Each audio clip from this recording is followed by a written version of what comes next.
자, 오늘 본문은 여러분들 너무나도 잘 아시는 본문이에요. 그죠? 예, 주는 그리스도시요.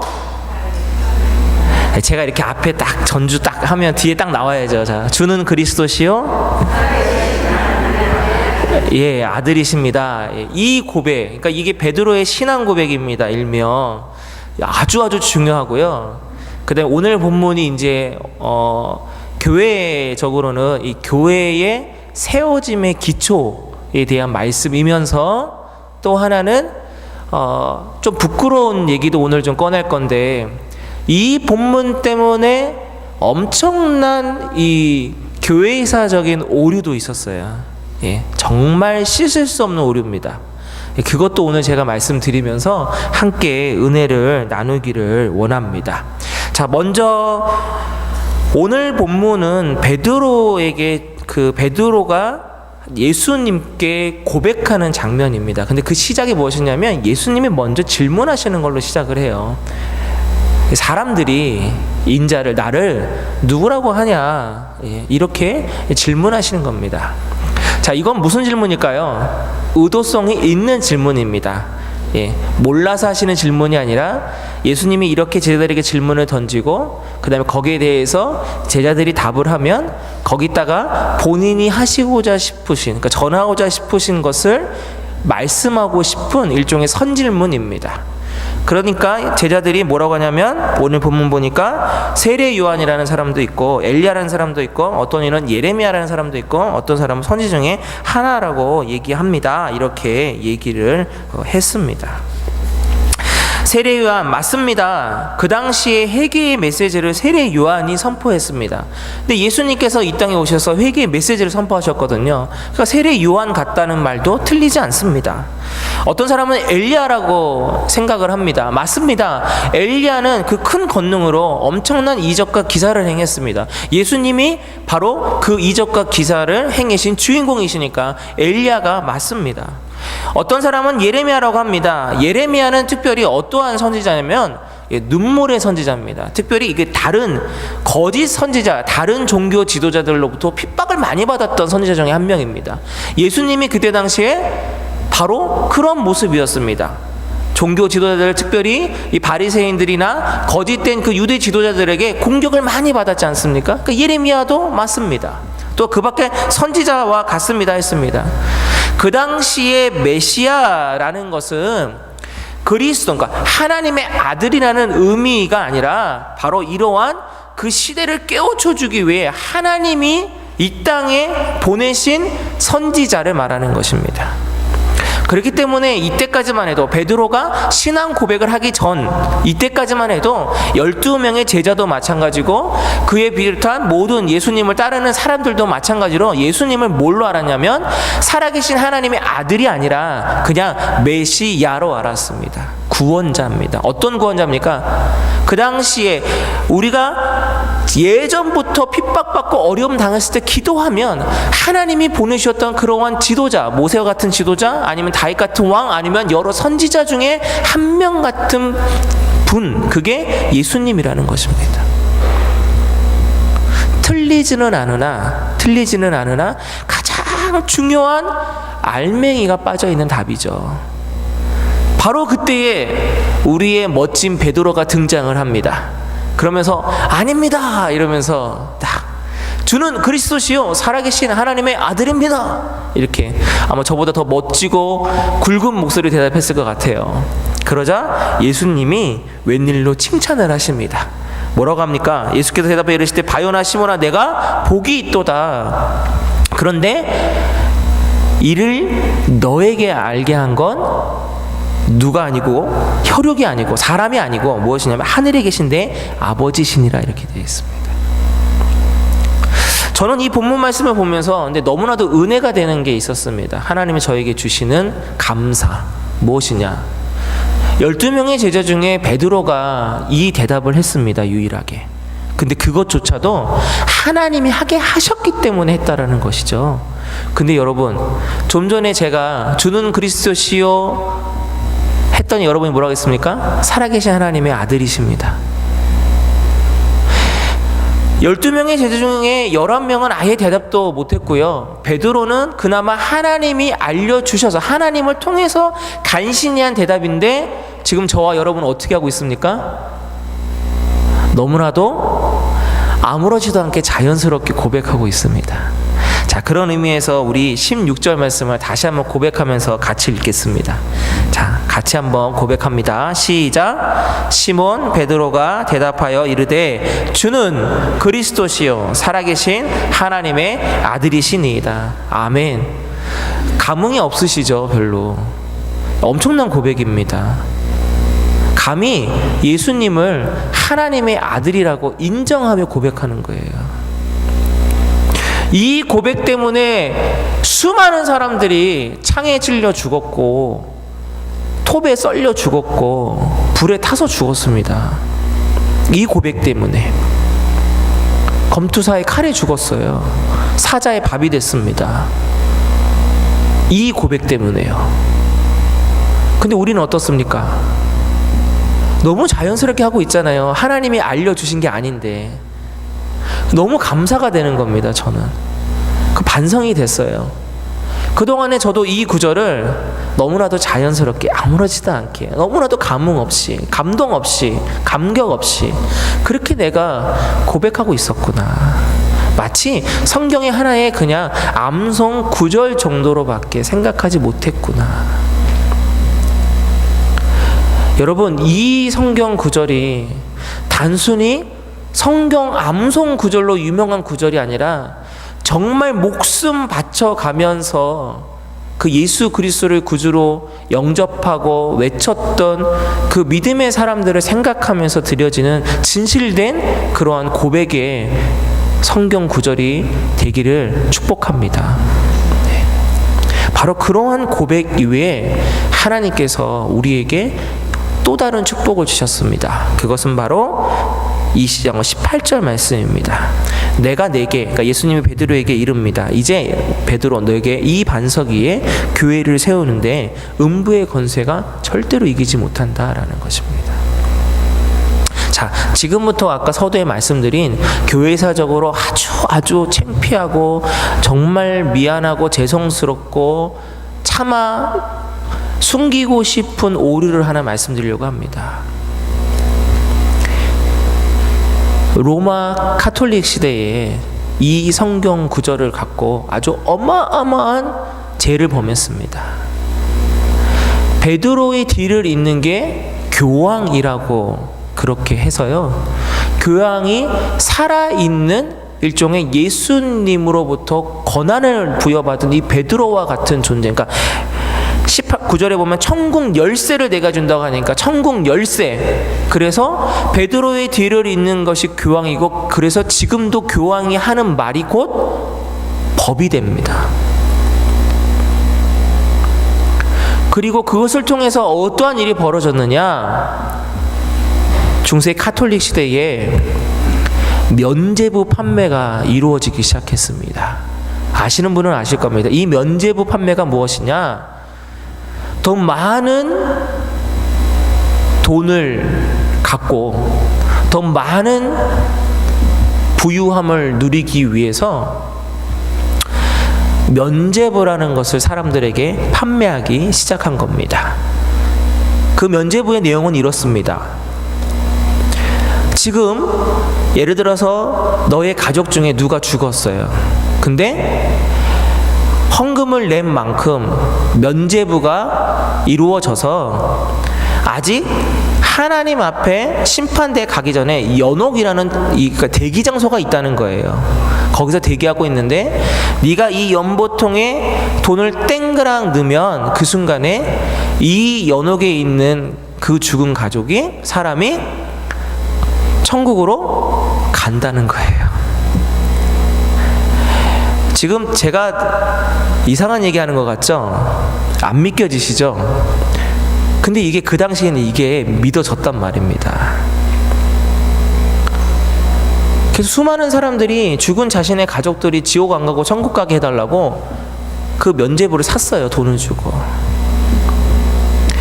여러분, 이게 말입니까? 근데 그 당시의 사람들은 오직 신부만이, 그러니까 사제만이 성경책을 볼 수 있었기 때문에 그냥 사제의 말이 곧 하나님 말씀이었던 거예요. 그런가 보다 한 거죠. 가톨릭에서 그렇게 얘기하니까 그렇게 한 거예요. 엄청난 오류, 엄청난 범법 행위가 그 당시에 자행됐던 것입니다. 그리고 그것에 대한 이제 여러 가지 부패와 부정에 대한 반발로 바로 마틴 루터가 95개 반박문을 붙이면서 시작된 것이 바로 그 위대한 종교 개혁의 시작입니다.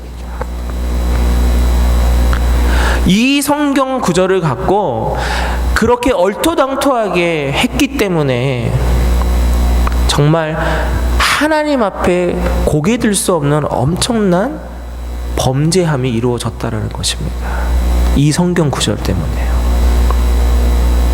지금도 근데 비슷합니다, 여러분. 여러분 19절 말씀 여러분 좋아하시지 않습니까? 천국 열쇠를 내게 주리니 네가 땅에서 무엇인지 매면 하늘에서도 매일 것이요 네가 땅에서 무엇인지 풀면 하늘에서도 풀리리라. 보통 다른 교회에서 이렇게 하면은 그냥 큰 소리로 아멘 하신다고 하던데, 저희 교회 분들은 워낙 이 담임 목사가 무슨 말을 할지 아니까 함부로 아멘을 안 하시는 것 같아요. 예. 보통 이런 얘기 하면 어떻게 합니까? 아멘 하시잖아요. 부흥 강사님들 와가지고 하면 아멘 하잖아요. 그러면서 기도하면 다 된다고 막 그렇게 하잖아요. 맞습니까? 틀립니까? 맞습니까? 틀립니까? 여러분 대답하기 힘드시죠? 맞지만 틀립니다. 어떻게 맞지만 틀리냐? 이제 오늘 이것을 좀 여러분들과 나누고 싶은 거예요. 이제 본론입니다, 여러분. 자, 앞으로 돌아가서요 13절 보겠습니다. 13절. 예수께서 빌립보 가이사랴 지방에 이르러 제자들에게 물어 이르시되 사람들이 인자를 누구라 하느냐, 이렇게 되어 있습니다. 갑자기 목사님 왜 생뚱맞게 앞절로 돌아가십니까? 그래서 13절 읽어봤더니 뭐 별반 뭐가 없는데 이렇게 생각하실 것 같아요.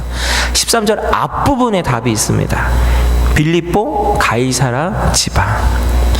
여러분 예수님께서 왜 하필이면 그 수많은 장소가 아닌 빌립보 가이사랴 지방에서 이 질문을 의도성 있게 하시면서 이 대답을 베드로를 통해서 들으시면서 왜 이 내용을 말씀해 주시는가? 그거 한번 생각해 보신 적 있으세요, 여러분? 아무도 없으시죠? 장소가 성경책에 기록된 건 그냥 기록된 게 아닙니다. 그 장소가 중요성이 있기 때문에 성경책에 기록된 겁니다. 말씀에 기록된 겁니다. 지금도 저와 여러분에겐 장소가 중요합니다. 지금도 저에게 꼬리표처럼 따라오는 게 있어요. 어딘지 아십니까, 여러분? 태어난 곳입니다. 태어난 곳, 본적. 여러분 본적 기억하세요? 본적? 태어난 곳? 저는 기억합니다. 인천시 남구 주안동. 그 다음은 사생활 관계로 말씀 못 드리겠습니다. 근데 지금도 본적이라는 게 계속 따라다닙니다. 어디서 태어났냐 이거죠. 여러분도 마찬가지 아닙니까? 어디서 태어나는가가 중요합니다. 자, 그런데 역사의 중요한 현장들을 보면 항상 여러분 인물이 주인공이 있고 사건이 있는데 또 뭐가 같이 따라옵니까? 장소도 따라옵니다, 여러분. 장소도. 그 큰 싸움들이 일어날 때 어디, 그러니까 무슨 대첩 장소가 나오잖아요, 여러분. 그쵸? 한산대첩. 한산도 반도에서 일어나니까 한산대첩. 명량도 해역에서 일어나니까 명량. 장소가 중요하거든요. 오늘 이 빌립보 가이사랴 지방을 조금 알아보면 예수님께서 말씀하신 또 다른 의미를 우리가 알 수 있습니다. 빌립보 가이사랴 지방이 어떤 곳이냐면요, 그 당시에 이 지역 이름에 빌립보라는 이 인물의 지역이 들어간 겁니다. 가이사라라는 지역에.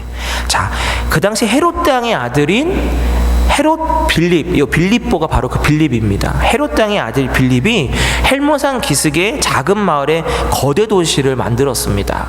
그리고 로마 황제의 칭호인 카이사르와 자신의 이름을 붙여서 가이사랴 빌립보라 명명합니다. 그래서 이 지역 이름이 빌립보 가이사랴 지방이 된 겁니다. 근데 그 당시에 로마 제국의 영토 중에서 로마 황제의 이름이나 칭호가 붙은 도시가 다가 아니고요, 소수가 있었습니다. 특별히 있었는데 아무 도시에나 붙일 수 있는 게 아니었고, 두 가지가 충족되어야 됩니다. 첫 번째, 로마 황제의 이용에 걸맞게 대규모 도시여야 됐고, 그 다음에 도시의 가장 중요한 지점에 로마 황제를 섬기는 신전이 꼭 있어야 됐습니다. 왜냐? 그 당시에 로마 황제는 명목상의 신이 아니라 살아있는 신이었습니다. 그래서 다른 여타의 민족들의 신을 인정해주지만, 그러나 그 신보다 절대적으로 우위에 있는 신이 바로 로마 황제, 살아있는 신이었기 때문입니다. 또한 그 당시에 이렇게 로마 황제의 이름이 붙어있던 도시에는 어떠한 의미가 내포되어 있냐면, 바로 그 로마인들의 자랑하고 싶었던 힘을 내포하고 있습니다. 권력의 힘, 군사의 힘, 경제의 힘, 육체적인 힘을 가시하기 위해서 의뢰 도시를 만들 때, 세울 때, 그래서 웅장한 석재나 대리석, 그 당시 가장 값비싼 것을 동원해서 신전도 만들고, 그 다음에 도시마다 남자들의 이 근육질 몸매, 그러한 남성상들을 만들고, 그 다음에 여성상들은 또 이렇게 아름다운 여성상들을 곳곳에 만들어 놓은 겁니다. 그게 다 로마의 위대함을 드러내놓고 싶은 겁니다. 과시하기 위한 것입니다. 바로 그 장소인 빌립보 가이사랴 지방에서 예수님은 내가 누구냐라고 물어보신 겁니다. 황제의 그 어마어마한 위엄이 있는 그 도시의 그 현장에서 황제와 비교해서는 정말 어디 비교도 할 수 없을 정도의 그러한 몰골을 하고 있는 예수님이 지금 현재 제자들에게 내가 바로 하나님의 아들이다라는 것을 말해주고 있는 것입니다. 여기에 어떠한 의미가 있을까? 어떤 의미가 있을까? 바로 이것입니다. 예수님은 이 땅에 당신들이, 그러니까 제자와 이스라엘 사람들이 생각하고 있는 그 메시아, 로마의 황제로부터 그게 군사적인 방법이 됐든 뭐 평화로운 방법이 됐든 어떠한 방법이 됐든지 간에 구원해 줄 수 있는, 독립을 다시 찾을 수 있는 그 메시아가 아니라, 세상적인 방법의 그 메시아가 아니라 바로 당신들의, 너네들의 영원 구원을 위해 이 땅에 온, 바로 영원 구원을 위한 하나님의 아들 메시아 인간 예수라는 것입니다. 그리고 그런 의미에서 볼 때 오늘 성경은 20절에서 끊어지면 안 되는 성경입니다. 원래는 이 본문은 28절까지 연결이 되어야 되는데요, 우리 한 군데를 같이 읽도록 하겠습니다. 그것은 24절 말씀입니다. 24절 말씀 같이 읽겠습니다. 시작. 이에 예수께서 제자들에게 이르시되 누구든지 나를 따라오려거든 자기를 부인하고 자기 십자가를 지고 나를 따를 것이니라. 아멘.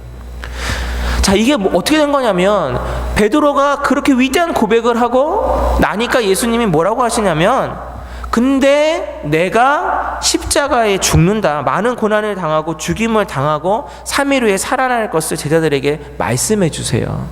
처음으로. 그러자마자 베드로가 안 됩니다 하고 막는 겁니다. 죽으시면 안 됩니다. 자, 앞에 주는 그리스도시요 살아계신 하나님의 아들이십니다라는 고백은 하나님이 베드로 입을 통해서 친히 하신 고백이라면, 주님 죽으시면 안 됩니다 하는 고백은 베드로 스스로가 한 고백이거든요. 그러면서 아까는 바요나 시몬아 내가 복이 있도다, 그러면서 너를 통해 반석 위에 교회가 세워지는 그 어마어마한 축복, 천국 열쇠를 얘기하시면 축복을 주셨는데, 그 대답을 하니까 뭐라고 하냐면 23절에 베드로에게 이르시되 사단아 내 뒤로 물러가라, 너는 나를 넘어지게 하는 자로다. 여러분, 극과 극으로 비교칭을 하고 있는 겁니다. 지금 성경 말씀의 양쪽에. 자, 주는 그리스도 살아계신 하나님의 아들이신데 베드로는 뭐라고 했습니까? 죽으시면 안 됩니다. 근데 이 고백은 하나님이 너를 통해서 하신 고백이고 죽으시면 안 됩니다는 누가 한 고백입니까? 사단이 한 고백이라는 거예요.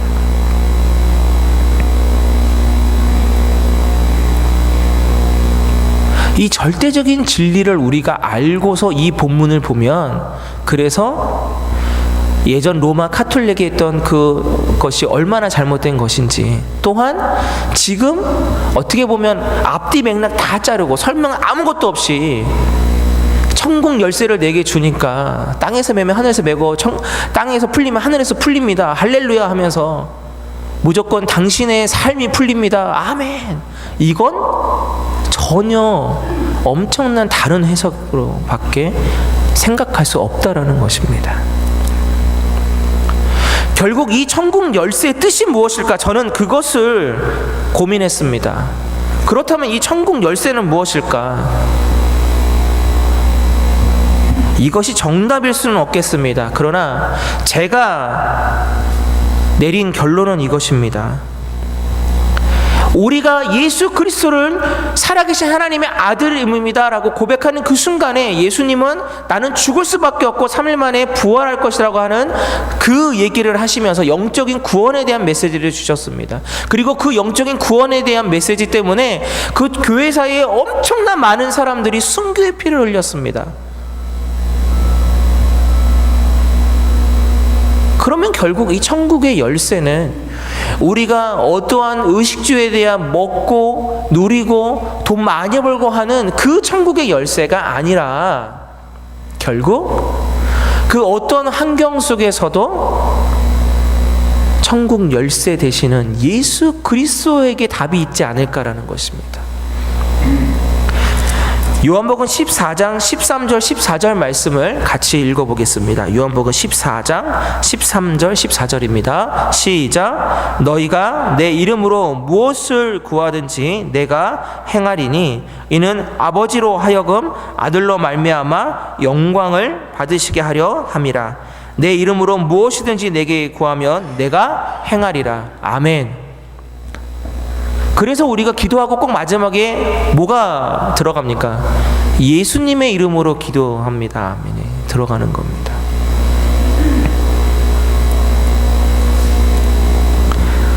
그렇다면 여러분, 우리가 사는 시대가 빌립보 가이사랴 지방과 다를까요? 틀릴까요? 저는 별반 다르지 않은 것 같습니다.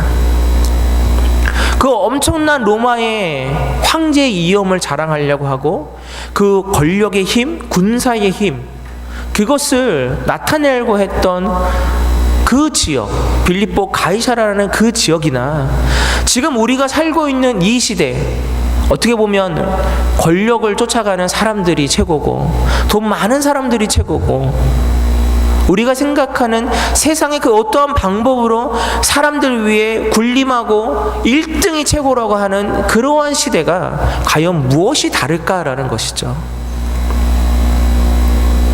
그렇다면 어쩌면 하나님께서 예수님 그리스도가 살아계신 하나님이라고 베드로를 통해서 고백하게 하시고, 그리고 그 시대 이후에 계속 주 예수 그리스도를 믿는 사람들을 통해서 이 고백을 계속하게 하시면서 영적인 반석 위에 계속 그 반석 위에 무엇인가 영적인 그것들을 세우게 하시는 그 하나님으로부터 우리가 따라가야 될 것은 빌립보 가이사랴와 같은 이 세상을 우리가 발을 딛고 서 있는데, 이곳에서 우리는 바로 그 예수 그리스도께서 선포하신 그 십자가의 길을 따라가는 것.